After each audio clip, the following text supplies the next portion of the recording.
मित्रों नमस्कार। मैं विवेक त्रिपाठी पिछले 27 वर्षों से LIC ऑफ इंडिया में फाइनेंशियल प्लानिंग के रूप में काम कर रहा हूँ। आज मैं आपको कुछ टिप्स देना चाहूँगा। आज का विषय है हम मार्च में पॉलिसी क्यों लें। मित्रों, जैसा आप जानते हैं हमारे देश में जो टैक्स का कैलकुलेशन होता है वो 1 अप्रैल से लेकर 31 मार्च के बीच होता है।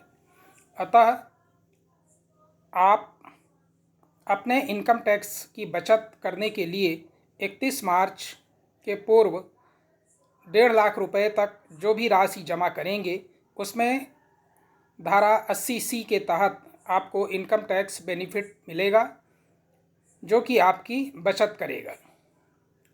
दूसरा है बैक डेटिंग का लाभ। आप अगर चाहें तो 1 अप्रैल 2025 से अपनी पॉलिसी को बैक डेटिंग करके और अपनी कम एज से प्रीमियम ले सकते हैं। अर्थात अगर आज आपकी उम्र 30 साल हो रही है और एक वित्त वर्ष पूर्व अगर आप पॉलिसी लेते हैं तो 29 वर्ष का प्रीमियम आपका बैठेगा जो कि निश्चित ही कम होगा। तीसरा है बेनिफिट अर्ली मैच्योरिटी। अगर आप बैक डेटिंग करके एक वित्त वर्ष पूर्व अपनी पॉलिसी चालू करते हैं तो 1 वर्ष पूर्व मैच्योरिटी के समय आपको पैसा भुगतान हो जाएगा। टेक्निकली रूप से ये एक अतिरिक्त बेनिफिट आप ले सकते हैं। चौथा लाभ है बोनस का लाभ, बोनस बेनिफिट। जैसा आप जानते हैं LIC अपने सभी पॉलिसी धारकों को 31 मार्च तक जो भी पॉलिसी जारी हो जाती हैं उनमें अपना बोनस डिक्लेयर करती है और पॉलिसी होल्डर के खाते में जमा करती है। अभी तक अगर आपने अपने लिए, अपने परिवार के लिए, अपनी पत्नी के लिए कोई प्लानिंग नहीं की है तो 31 मार्च के पूर्व प्लानिंग करके और इस बेनिफिट का लाभ उठा सकते हैं।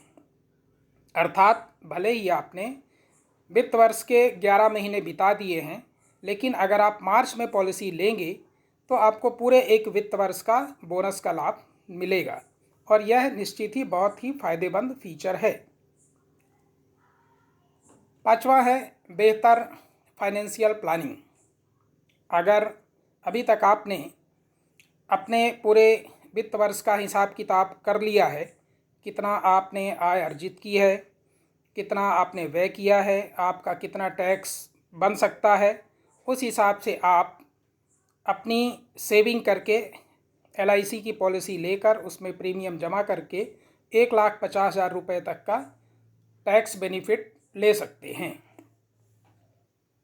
इस विषय पर एक मैं ज़रूरी सलाह देना चाहूँगा कि मार्च में चूँकि सभी अभिकर्ता भी बहुत व्यस्त रहते हैं, LIC ऑफिस में भी भीड़ बढ़ जाती है, इसलिए कृपया 31 मार्च का इंतज़ार न करते हुए यथाशीघ्र और संपर्क करें और अपने लिए, अपने परिवार के लिए, अपने बच्चों के लिए और एक बेहतर पॉलिसी लेकर के अपना भविष्य उज्जवल बनाएं। धन्यवाद। जय हिंद।